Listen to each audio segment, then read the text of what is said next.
Gerai, gal tada pradedame nuo maldos, pasimelskime, kad Dievas mus atvertum savo žodį. Gerai, dangiškas Tėve, dėkojame Tau už šią dieną, meldžiame Viešpatie, kad Tu dabar kalbėtum mus per savo žodį. Kad Tu paliestum mūsų pačias slapčiausias mintis, slapčiausias vietas, Viešpatie, kur mes dar nesam Tau atidavę, meldžiam Viešpatie, kad Tu ir tenai apsigyventum, ir tenai būtum, Viešpatie, ir ten mus valytum, kad mes taptume panašus į Tavo Sūnų Jėzų. Meldžiam Viešpatie, kad Tu atkimštum mūsų ausis girdėti, kad Tu suminkštytum mūsų širdis priimti Tavo žodį. Tiek daug informacijos, Viešpatie, mes girdim kiekvieną dieną, bet šita žinia, kurią mes girdime iš Tavęs, yra pagrindinė ir todėl prašom, Viešpatie, kad Tavo žodis giliai įsišaknytų mūsų širdise ir neštų vaisių amžinam gyvenimui. Meldžiuosi, Viešpatie, kad naudotum ir mane šitam darbe, kad galėtume, Viešpatie, mes augti ir stiprėti. Dėkojam Tau per Tavo Sūnų Jėzų. Amen. Gerai, kas neturite Naujų testamentų, mes turime tenai, galite pasiimti. Šiandieną mes einame Romiečiams 14 skyrių.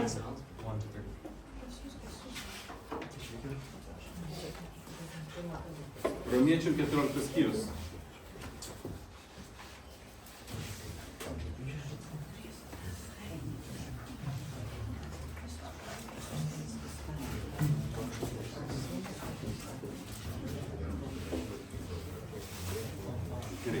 Romiečiams mes turime šiandieną 15 dalį. Neteisk, neniekink, priėmimas, sąžinė ir viešpaties viešpatystė. Taigi turime labai didelį skyrių. Kaip sekasi su neteisimu pas mus?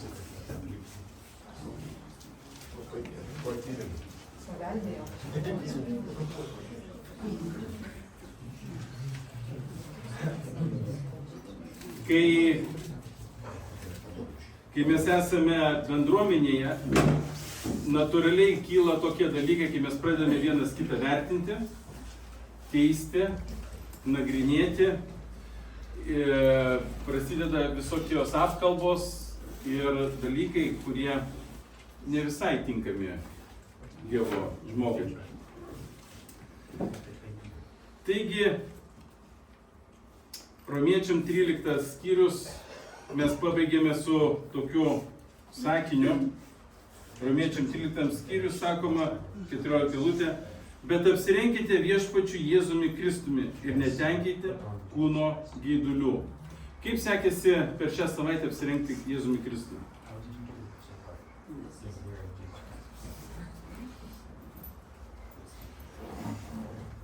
Ir čia Paulius iš tikrųjų mums parodo, pasako, gerai, jūs pasistengėte apsiverti Jėzumi Kristumi, bet kaip tai atrodo bažnyčioje, kai mes esame skirtingi žmonės? Kai žmonės yra tokie patys, kai jie mums pritarė, yra labai lengva gyventi krikščionišką gyvenimą. Mes namuose esame labai tobuli, labai geri, labai tokie faini žmonės esame, ne? Namie, kol niekas mūsų neužkabina, nepaklausia. Ir kai ateiname į bažnyčią, iš karto pasireiškia įvairūs dalykai. Kodėl taip vyksta?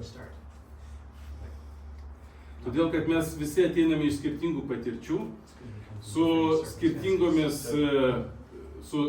supratimais. Ir vieni greitai supranta laisvę Kristuje, kokią mes turime, o kiti dar labai ilgai gyvena su tokia griežtesnė sąžinė kaip aš. Stengiuosi labai griežtai žiūrėti į tam tikrus dalykus ir sakyti, čia taip negalima, taip negalima, taip negalima. Ir tada bažnyčioje gimsta konfliktai. Vieni sako, man galima, kitas sako, ne, negalima. Man šitas leistina, o kitas neleistina. Teko tokių pokalbių turėti. Ir Romiečiam 14 skyriuje būtent Paulius kalba apie šitus ginčytinus dalykus. Kalba iš tikrųjų, kaip mes turėtume gyventi, kai mes esame visi tokie skirtingi. Tai jisai kalba apie tokius dalykus kaip maistas, apie visokias šventės, apie įpročius ir mūsų laisvės ribas. Kur yra mūsų laisvė, iki kiek mes galime naudoti savo laisvę. Ir Paulius sako, jeigu bažnyčiai sukursime karo lauką, mes pralaimėsime patį svarbiausią mūšį, tai yra meilė ir vienybė Kristuje. Jeigu mes bažnyčiai sukursime karą, mes pradėsime kariauti vienas su kitu, finale mes visi išsiskirstysime.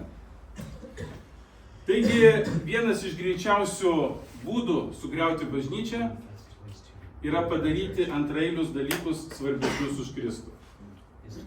Jeigu mes kovosime dėl antraeilių dalykų, kaip tu šiandien atėjai, kokia tavo apranga, kokią tu ten šventi ar nešventi, kaip tu ten manai apie tą dalyką. Ir jeigu mes pradedame kariauti vieni tarpusavį, tada mes iš tikrųjų esame pralaimėtojai. Taigi pirmas punktas. Priimk silpnesnį, bet ne tam, kad ginčytumėsi. Priimk silpnesnį žmogų, bet ne tam, kad ginčytumėsi. Ir kas gali paskaityti 14 skyriaus nuo 1 iki 4 eilutės. Silpno tikėjimo žmogų priimkite, bet venkite ginčų tiek skirtingų nuomonių.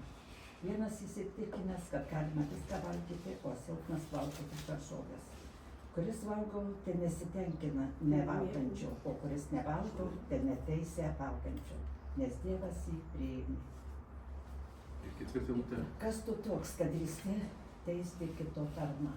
Ar jis stovi, ar krenta? Tai savajam viešpačiui, bet jis stovės, nes Dievas turi galią jį išlaikyti. Taigi Paulius sako, silpno tikėjimo žmogų priimkite, bet venkite ginčų dėl skirtingų nuomonių.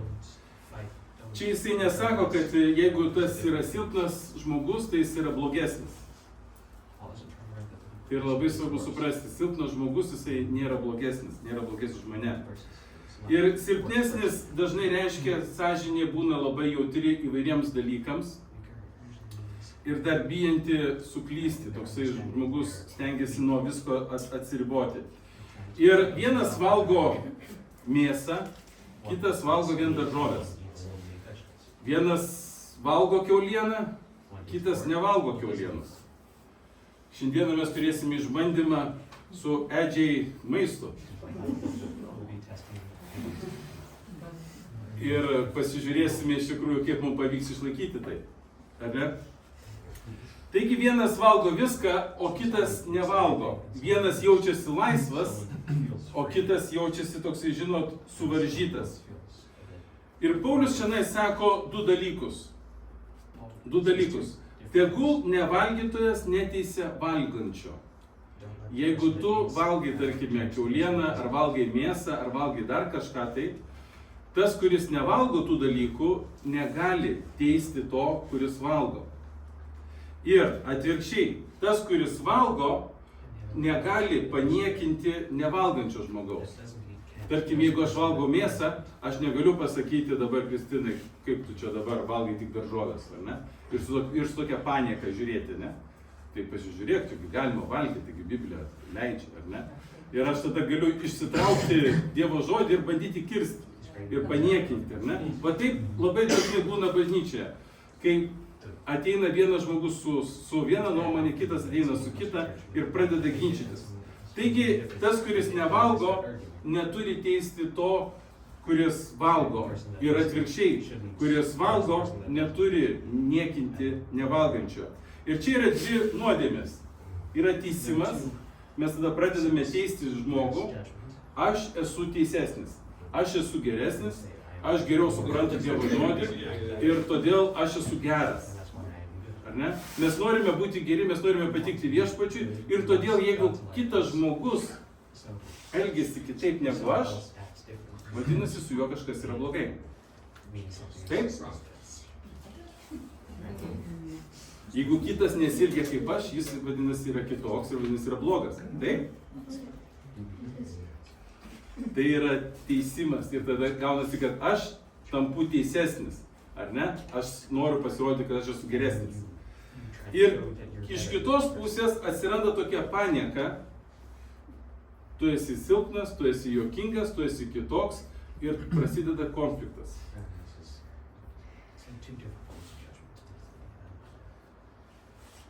Ir Paulius čia mums įkala tokį vinuką, jisai sako, kas tu toks, kad drįsti teisti kito tarną. Ir kai tik ateina noras kažką nuteisti kitą brolį ar kitą sesę, tada paklausi savęs, kas esi tu toks, kad tu gali nuteisti kitą žmogų. Jeigu aš nuteisiu kitą žmogų, raštas sako, kad tas žmogus yra viešpaties. Ir jeigu aš jį teisiu, aš tada tampu viešpačiu. Ir čia pasakyta, ar jis stovi, ar krenta, tai savajam viešpačiui. Bet jis stovės, nes Dievas turi galę jį išlaikyti.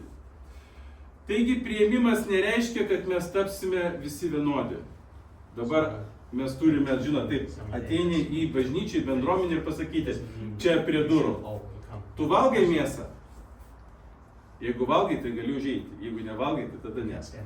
Jeigu šventi ten, tarkime, sekmadienį, gali ateiti. Bet jeigu šventi kitą dieną, tada tau geriau neiti. Ir mes taip, žinot, atrinksime visus. Bet iš tiesų mes turime priimti vienas kitą ir tai nereiškia, kad mes visi tapsime vienodais. Mes galime turėti skirtingas nuomonės ir viešpats mus priima. Priėmimas reiškia, kad mes visi priklausome vienam ir tam pačiam viešpačiui. Mes tarnaujame tam pačiam viešpačiui. Jeigu aš nutariu savo širdyje nevalgyti kiaulienos, aš nutariu tai daryti dėl viešpaties.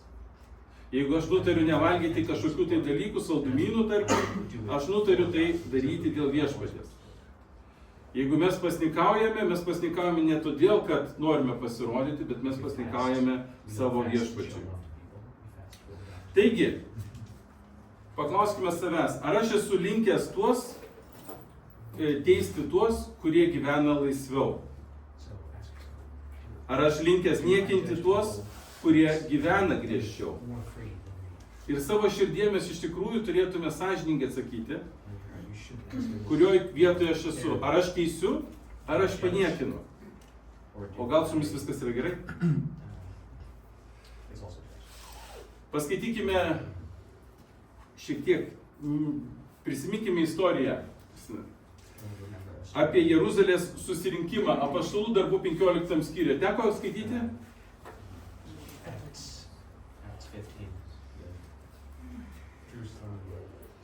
Apaštalų darbų 15 skyrius, bažnyčia mokėsi nesiskaldyti dėl antraeilių dalykų. Jie tikėjo Kristumi, bet buvo antraeiliai dalykai, dėl kurių bažnyčia jau tarytum pradėjo skaldytis.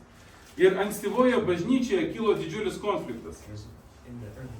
Ar pagonis turi tapti tokie kaip žydai, įskaitant apipjaustymą ir įstatymo laikymąsi, kad būtų Dievo priimtini. Ir tai labai grėsė susiskaldyti bažnyčiai. Vieni atėjo ir sako, mes įtikėjome į Kristų, bet norint tapti tikrų krikščionių, norint tapti gerų žmogumi, vis tiek tau reikia apipjaustyti. Vis tiek tau reikia apsipjaustyti, vis tiek tau reikia laikytis viso įstatymo. Ir Apaštalų darbų 15 skyriuje mes matome nuotrauką iš 1 amžiaus. Teko matyti nuotrauką iš 1 amžiaus, ne?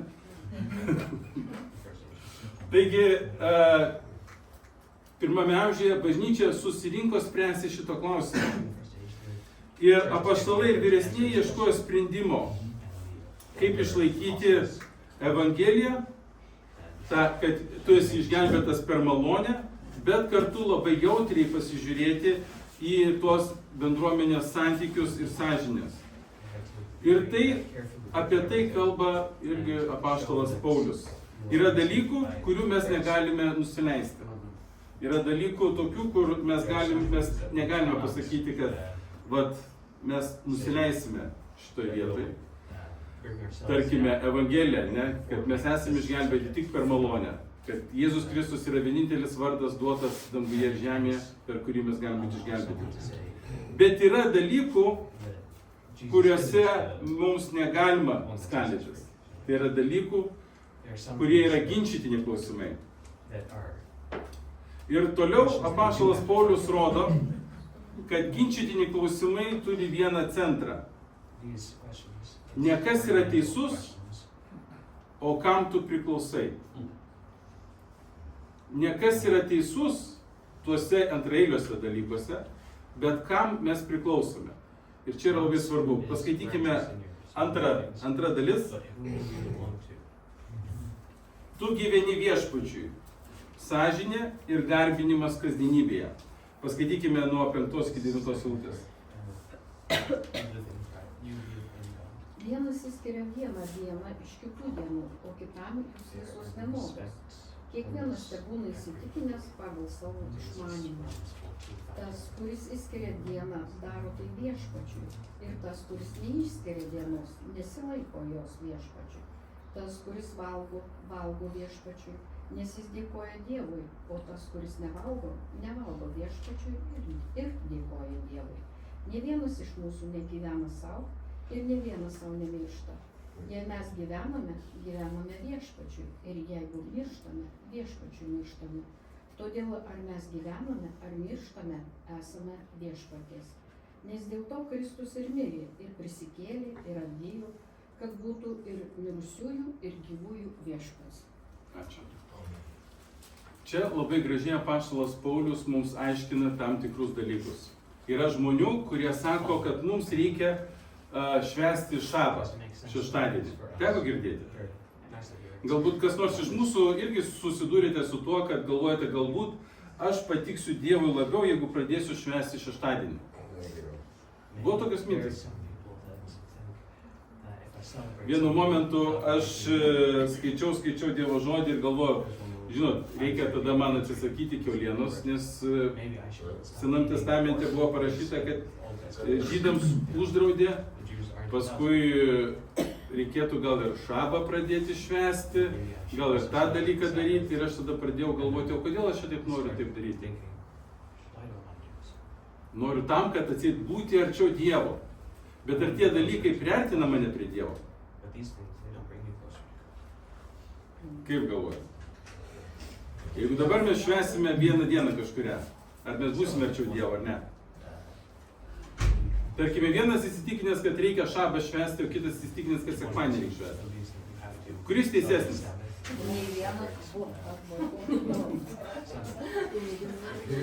Siūlau prabalsuoti, kuris teisesnis.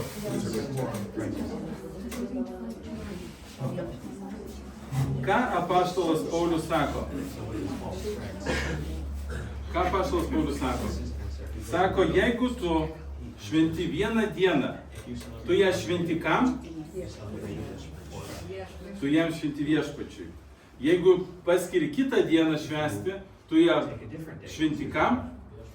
Tu viešpačiui. Todėl, jeigu kažkas ateina pas tave ir sako, tu turi švęsti šabą, ar tu turi švęsti antradienį, ar tu turi švęsti sekmadienį, pasakykit tam žmogui, aš švenčiu dieną, kurią noriu, paskiriu tai viešpačiui. Ir aš tai darau ne dėl žmonių, ne dėl to, kad aš būčiau teisesnis, bet aš tą dieną skiriu tik tai Dievui. Jis aiškina principą Paulius 6 eilutėje taip. Tas, kuris išskiria dieną, daro tai viešpačiui. Jeigu aš išskiriu sekmadienį ir noriu sekmadienį švęsti, aš šitą dieną paskiriu viešpačiui. Sako, ir tas, kuris neišskiria dienos, nesilaiko jos viešpačiui. Tas, kuris valgo viešpačiui. nes jis dėkoja Dievui. Ir sako, tas, kuris nevalgo viešpačiui ir dėkoja Dievui. Čia apaštalas Paulius daro tokį pastebėjimą ir jisai sako, ginčytini klausimai tampa ne kas yra teisingiau, bet ar tu tai darai dėl Dievo. Čia mes turėtume pasižiūrėti ir į savo širdis ir pasižiūrėti, kam aš tai darau. Ar aš tai darau dėl Dievo, ar aš tai darau dėl savęs, ar dėl to, kad atrodyčiau teisingiau, teisesnis. Iš tikrųjų, tai žydai švęsdavo šabą. Mes kaip tikintieji, Naujojo Testamento tikintieji, kurią dieną turėtume švęsti?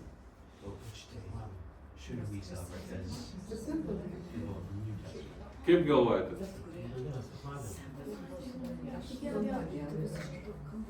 Kiekvieną dieną.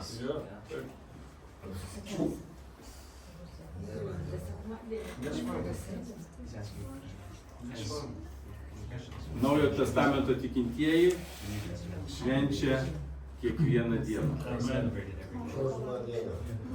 Mes švenčiame kiekvieną dieną, nes kiekviena diena yra viešpaties. Kiekviena diena yra viešpaties. Sekmadienis yra viešpaties diena. Yra viešpaties diena. Mes aišku žinome, prisimenam, kad Jėzus prisikėlė sekmadienį, tai yra ypatinga diena, todėl mes renkame sekmadienį, kad Kristus prisikėlė sekmadienį. Bet ar mes švęsime pirmadienį? Jeigu paskirsime tą dieną viešpačiui, mes švęsime ją ir jinai bus viešpatis. Ir šiaip iš tikrųjų tai kiekviena diena turėtų būti viešpatis. Ne taip, kad vieną dieną šeštadienį ar sekmadienį pašvenčiu Dievui, o visos kitas dienas darau, ką noriu. Pauliau, valgau saldainius, neinu į mokyklą. Net dirbu. Bet dažniausiai tai pirmadienį niekas nešvenčia, nes reikia darbus.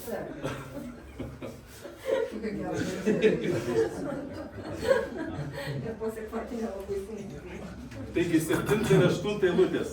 Sako taip, ne vienas iš mūsų negyvena savo ir ne vienas savo nemiršta. Iš tikrųjų mes kaip krikščionys mes suvokiame, kad mano gyvenimas priklauso Dievui. Ir aš ne savo gyvenu. Jeigu savo gyvenu, tai tada darau, ką noriu. Bet jeigu gyvenu dėl Dievo, tada aš visas dienas skiriu Dievui.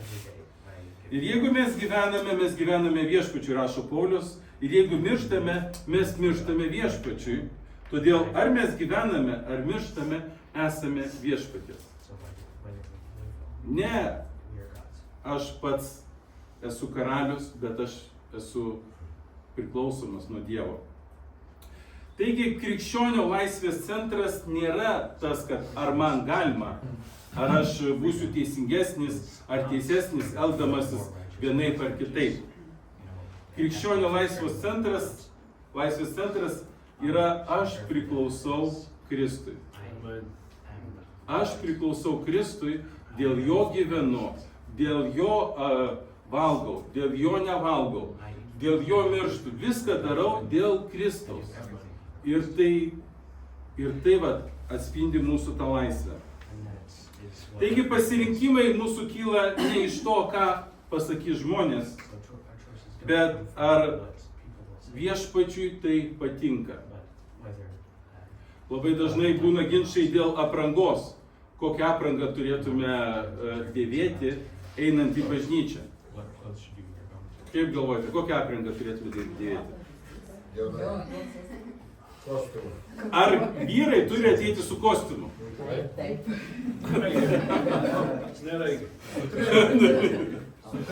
Ar moteris turi ateiti su gražia suknelė? Dažniausiai rodom pavyzdį, kaip nereikia. Atsakymas iš tikrųjų turėtų būti toksai. Ar mano apranga patinka Dievui? Ar mano apranga patinka Dievui? Jeigu mes pradėsime lygintis ir žiūrėti, kaip aš ateinu, žinot, ar su šortais, ar su suknelė, ar su kostiumu, ar su megztiniu, mes pradėsime ginčytis. Ir aš ateisiu pas Viljamą, sakysiu, Viljamai, kur tavo švarkas?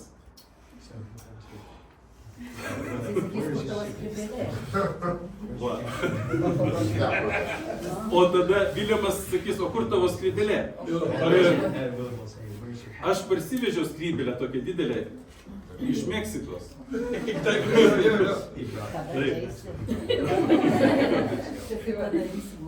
Tai va, tai mano apranga ar tavo apranga turėtų patikti mūsų viešpačiui. Aš turiu ateiti su tokia apranga, kokią aš galvoju, kad viešpats mane priims. Įsivaizduokime, jeigu mes esame pašaukti, pakviesti ateiti pas prezidentą. Kaip jūs ateisite apsirengęs? Su kerzavais, su šortais?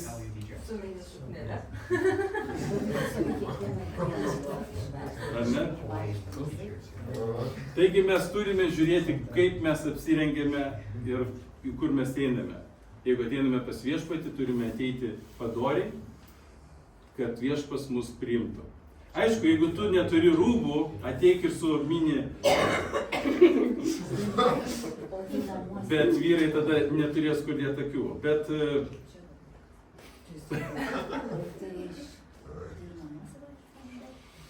tai va, gerai. Dar vieną istoriją pasižiūrėkite.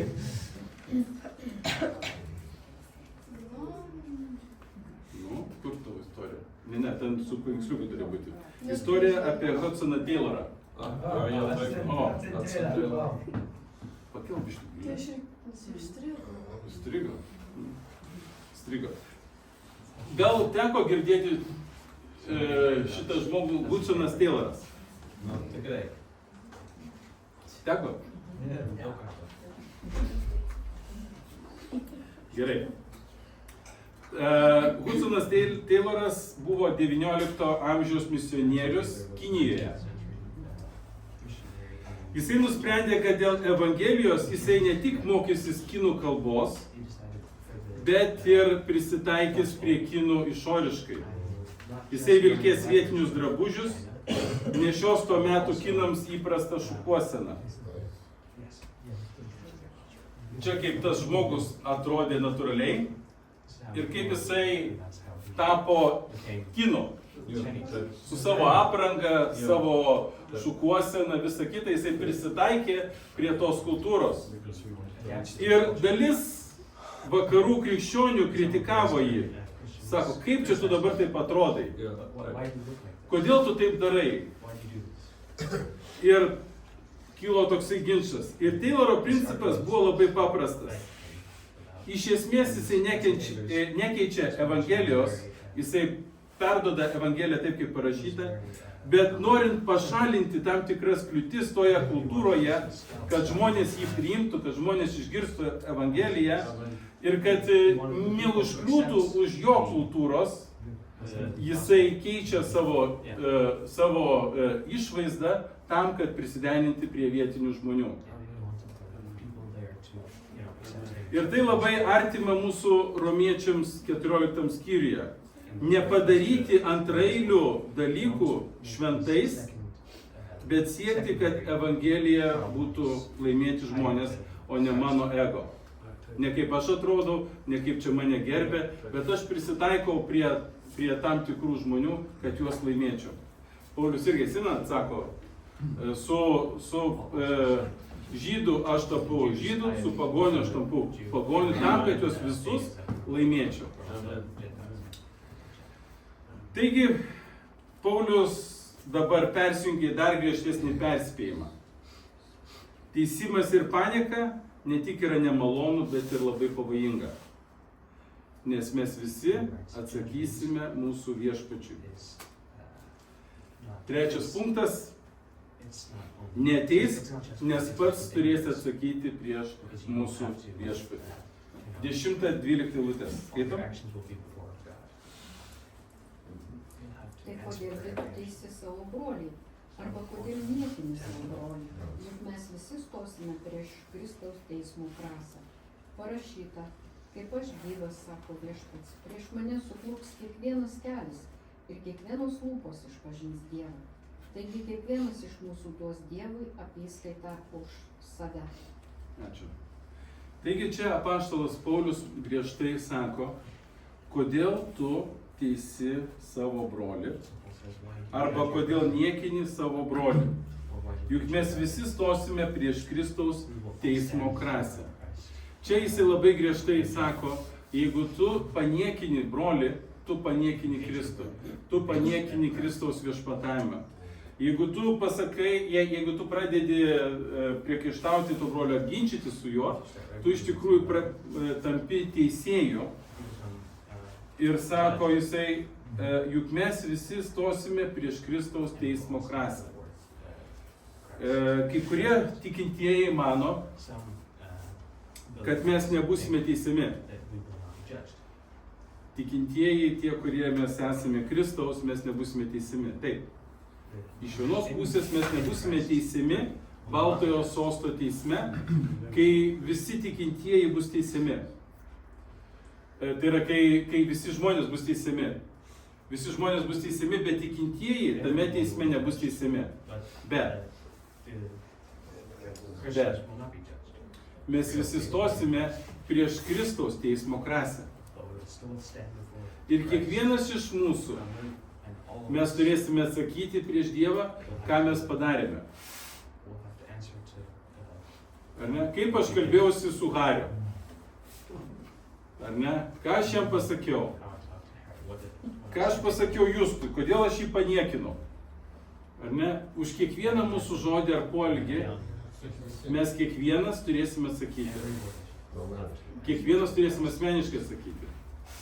Ir negalėsime mes, žinot, pasakyti, ai, čia, visi taip darė ir aš taip dariau.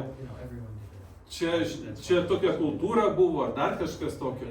Ne, kiekvienas iš mūsų mes turėsime atsakyti prieš Kristų. Ir kiekvienas parašyta 12 eilutė duos apyskaitą už save. Tai yra labai svarbu žinoti, kad mes kiekvienas turėsime atnešti apyskaitą. Kas toje apyskaitoje bus parašyta? Ką mes tenai parašome? Kaip aš ginčiausi, kaip aš stengiausi parodyti savo teisumą, kaip aš paniekinau, taip ar ne? Ar kaip aš mylėjau vienas kitą? Kaip stengiausi padėti, kaip stengiausi tą žmogų pakelti, padrąsinti. Kas bus toje mūsų ataskaitoje parašyta?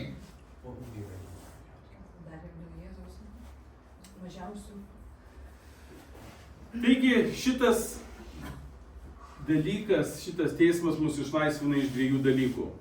Nuo noro būti teisėju ir nuo baimės gyventi dėl kitų žmonių nuomonės.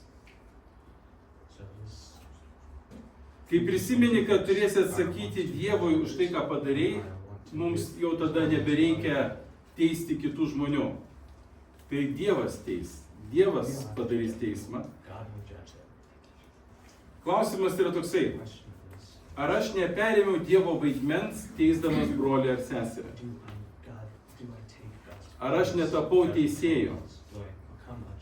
Ir ar mano nuomonė netapo dieviškų įsakymų kitiems? Labai dažnai būna tie, ypač kurie pamokslauja, čia dabar mėsiu akmenį save, tie, kurie pamokslauja, tarsi nusako tokius dieviškas taisyklės ir pasako, jeigu tu dabar netikėsi kaip aš, eisi į pragarą. Gal ne į pragarą, bet šalia pragaras.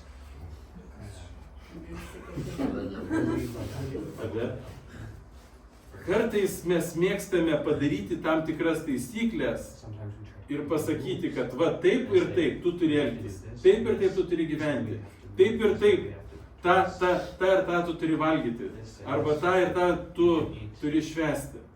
Taip mes kartais nusakome žmonėms tam tikrus dieviškus įsakymus. Ir tada Paulius pereina nuo neteisk prie neklupdyk arba nepasmerk brolio.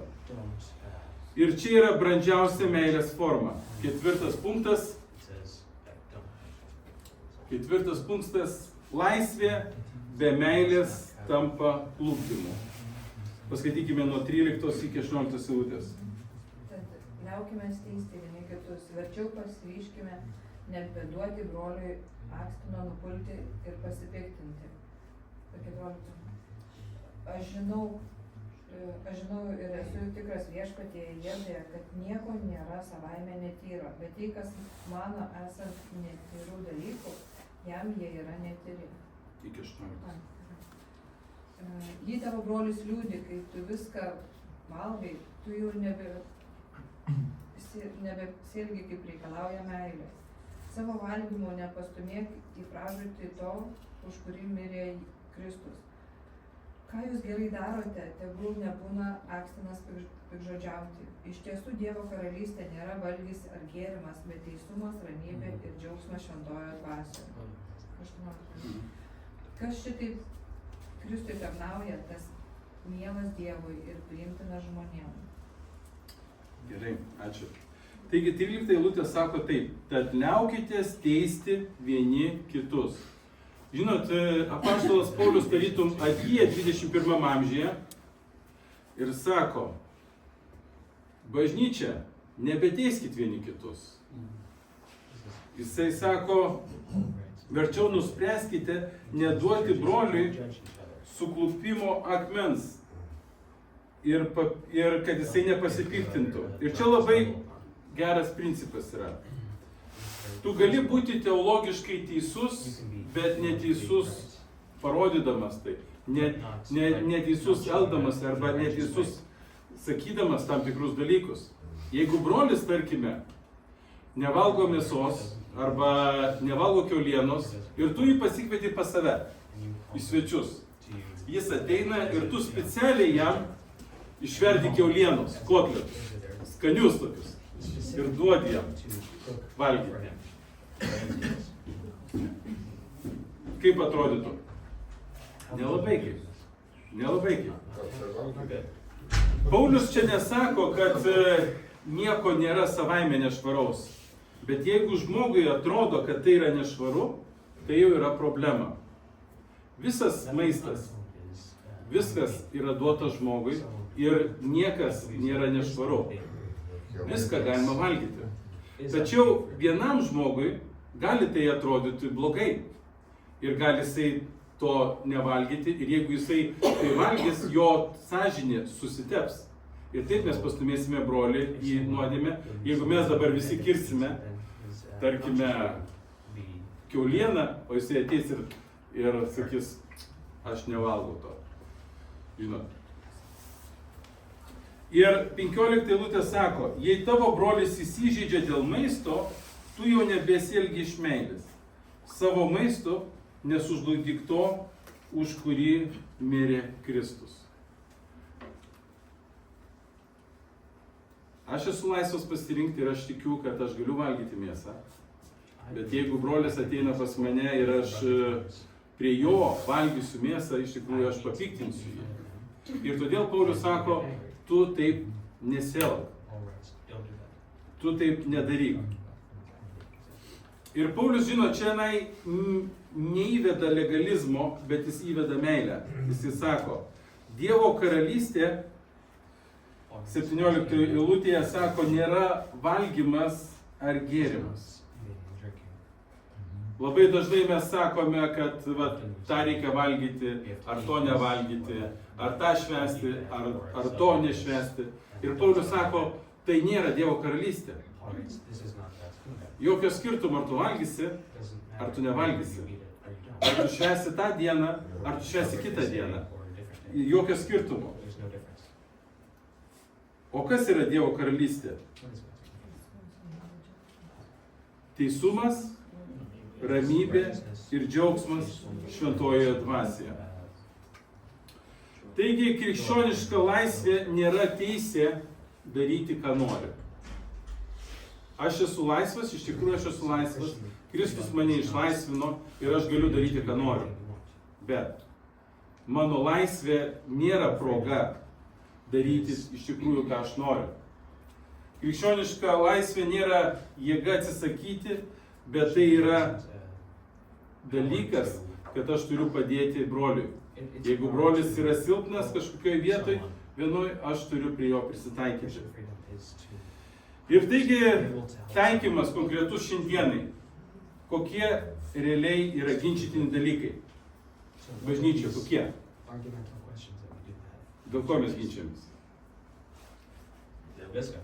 Dėl visko. Labai geras atsakymas. Bet konkrečiai apie ką? Apie santuoką, apie dar kažką. Mes ginčiamės apie muzikinius stilius bažnyčioje. Galima groti gitarą, ar tik tai vargonais, ar iš viso be muzikos. Mes ginčiamės dėl švenčių dienų arba kažkokių tai tradicijų. Tarkime, pakyla žmonės ir sako, mes nežinome Kristus, kada gimė. Kodėl mes švenčiame Kalėdas? Teko girdėti tokių, ar ne? Tai kodėl švenčiam Kalėdas? Būtent gruodžio 25 dieną. Ar ne? Mes ginčiamės dėl alkoholio. Galima gerti ar negalima gerti? Aš esu net girdėjęs vieną tokią istoriją, sako vienas brolis,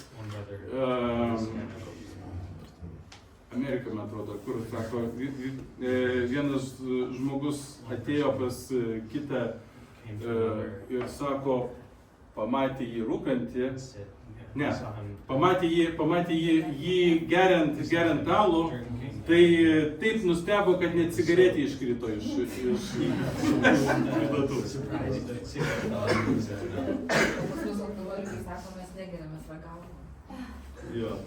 Tai Mes va. dar geriausias pasakymas, mes tik tai kompaniją palaikome. Čia aš tik. Taip, mes ginčiamės dėl aprangos, apie tai, kaip mes atrodome, kaip mes turime ateiti į bažnyčią. Mes ginčiamės dėl įvairių pramogų, krikščionių galima ar negalima. Mes ginčiamės dėl mokymo ir auklėjimo pasirinkimų šeimose. Vyras vienaip įsivaizduoja auklėti, žmona kitaip. Bet taip nebūna pas jūs.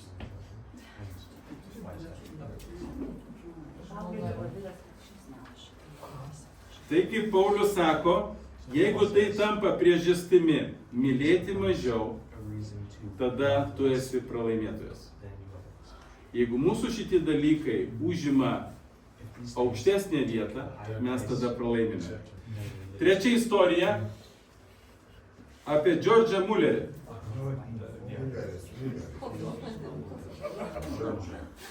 Moteris iškart sako, fainas dėdukas. Kas girdėjote apie šitą žmogų? Aišku, niekas. Girdėjote? Džordžas Mulleris buvo žinomas dėl našlaičių namų ir savo gyvenimo, tai kokį jisai praktikavo. Jisai turėjo asmeninių įsitikinimų, pavyzdžiui, neprisirišti prie reklamos ir spaudimo dėl lėšų. Jisai nesireklamavo, kad jam reikia pinigų išlaikyti našlaičių namams, o melstis ir pasitikėti Dievu. Tačiau jisai pabrėždavo, kad tai yra jo asmeninis kelias, būtent toksai, ir tai nėra įsakymas visiems. Tai yra labai svarbu. Jeigu aš esu įsitikinęs, kad va, taip turiu daryti, tai galbūt Dievas tai pasakė man daryti, bet nebūtinai tau daryti. Jeigu mes dabar kaip bažnyčia pasnikaujame nuo penktadienio vakaro iki šeštadienio vakaro, tai nėra taisyklė jums, kad dabar jūs negalite valgyti. Tai yra taisyklė tiem, kas nori laikytis. Žinote, tai nėra tas griežtas įsakymas, dabar darysim taip. Kas valgėte šeštadienį? Ryte? Man tai pasnikas įdomesnė istorija. Tas, kai būna didysis savaitės pasnikas, močiutė mus irgi vesdavo laikytis, tai mes atsimenu su pusbroliu vaikais, būdami paslapčiom eidavom ir medituoti. Bet dar maži buvo gal. 7 metų, 8, kai mums būdavo tragedija tas didysis pasnikas.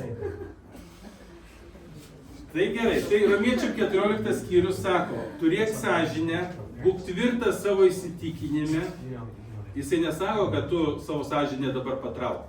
Sako, ne, turėk savo sąžinę, turėk savo įsitikinimus, bet nepaversk savo kelio Dievo įsakymų kitiems. Man teko susidurti su keletu žmonių, kurie buvo įsitikinę dėl tam tikrų dalykų. Ir tie dalykai iš vienos pusės buvo geri dalykai.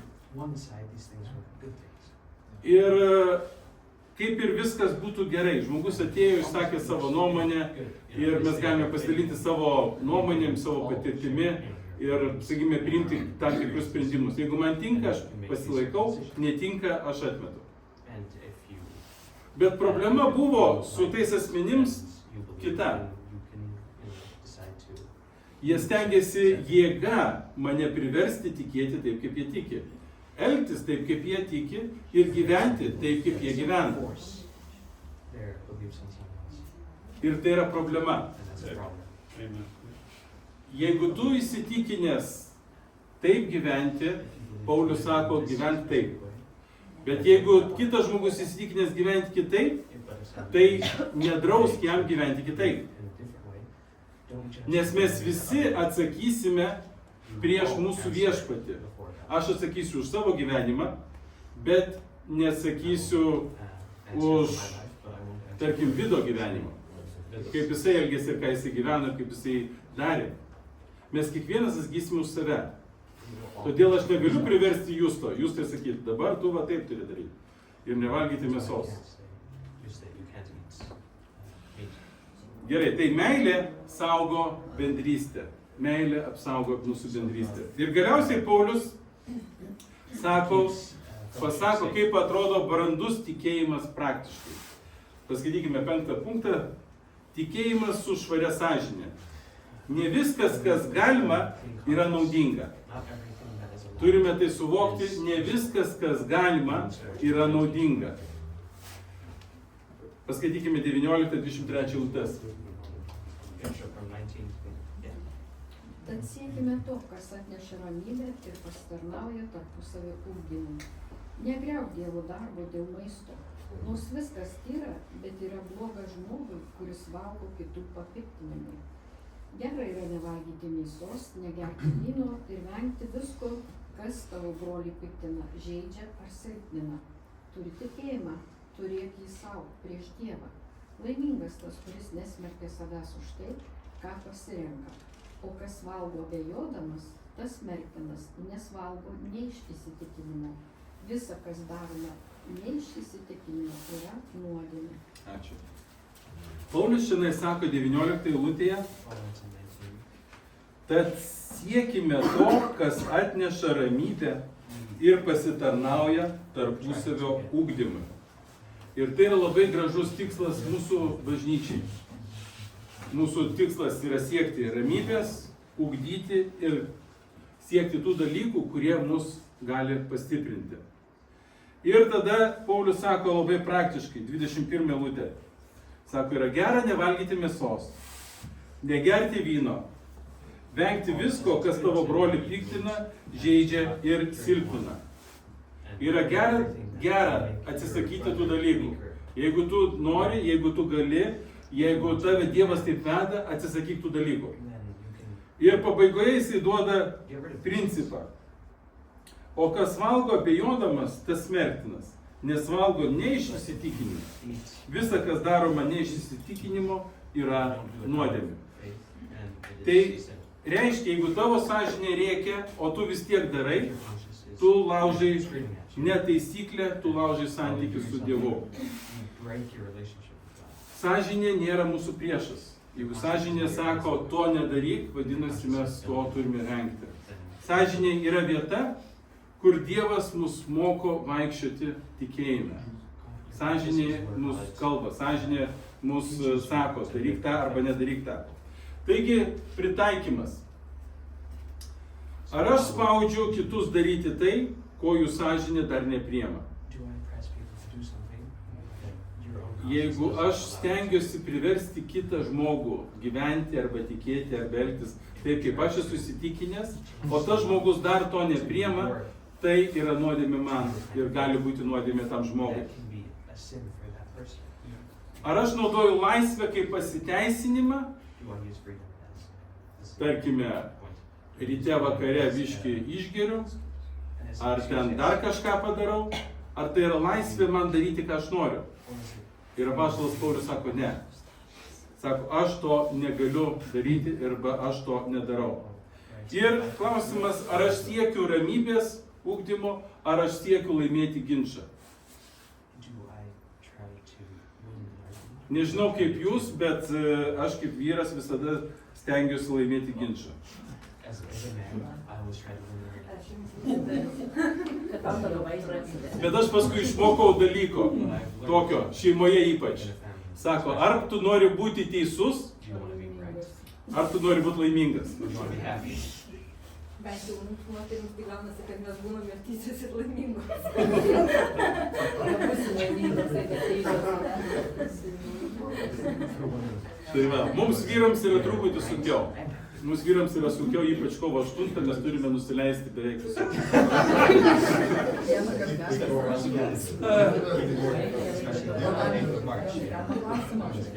anksčiau buvo labai daug vegetarų bažnyčiose, Mm. kurie nevalgė mėsos. Nu, buvo. Nes dabar kažkaip nėra tokių ginčų bažnyčiose. Dabar laisvė. Dabar laisvė. Valgau. Gerai, pabaiga. So, at the end, 6 punktas. Taigi, Romiečiam 14 skyrius duoda mums 3 aiškius kvietimus. so Romans 14. Pirmas iš jų Three things yra we should be, that we are called. priimk brolius ir seseris Kristuje. First thing is to, take Mes ne visi augame vienodų tempu, mes ne visi užaugame, ne visi elgiamės ar darome taip, kaip turėtume. We don't all act the way Priimti kitus nėra silpnumo ženklas, So to take it out of- bet tai yra Evangelijos vaisius. Mes priemame kitus, ar stiprius, ar silpnus, mes visus priemame į Kristaus karalystę. Kai Kristus mus pakvietė ir pašaukė, mes visi buvome silpni. We were all weak. Ir lygiai taip pat Kristus sako, priimkite vieni kitus į mano karalystę. So Jesus Jeigu jisai silpnas ar jisai stiprus, takes up. mes neturime teisės jo išvaryti ir pasakyti, ne, tu netinki. You can say, no, Antras you're punktas, not allowed, you don't neteis require. ir neniekink. Second thing is, don't- Aš nesu teisėjas ir tu nesi viešpats. Kristus yra teisėjas ir Kristus yra viešpats. Christ is God. Ir kiekvienas iš mūsų The judge. mes atsakysime prieš We viešpatį. will all answer. Ne prieš žmogų, ne prieš kažką tai, bet aš Not- asmeniškai atsakysiu prieš I'm not savo forcing viešpatį. Ir trečias you to dalykas, answer first. mylėk taip, And the third kad point, netaptum kliūtimi kitam žmogui. love in a way that it doesn't become a Tai reiškia, kad mano laisvė, tai ką aš turiu laisvę Kristuje, netaptų kliūtimi kitam I have žmogui. problem Ir with tai someone else. būtų ne mano laisvė, o mano savivalė. Aš elgiuosi kaip noriu, žinot, aš darau, ką noriu ir tai nėra laisvė, bet tai yra papiktinimas kitam. Ir klausimas yra, ar mano gyvenimas padeda žmonėms matyti Kristų, Does my life help other people? ar priverčia juos užkliūti už manęs? Or does it make people stumble? Ar aš esu tas žmogus, už kurio žmonės užkliūna ir nepatenka pas Kristų? People, stumble upon and don't reach Christ. Taigi kvietimas tikinčiam pasirink vieną konfliktinę sritį So this ir call- sąmoningai rinkis meilę, our o call ne is to teisumą be reject meilės. arguments. O ieškančiam, Romiečiam 14 yra būtent širdis tai, kad Kristus yra viešpats, ar ateik pas jį, atiduok jam savo gyvenimą ir jisai tavęs išgelbės.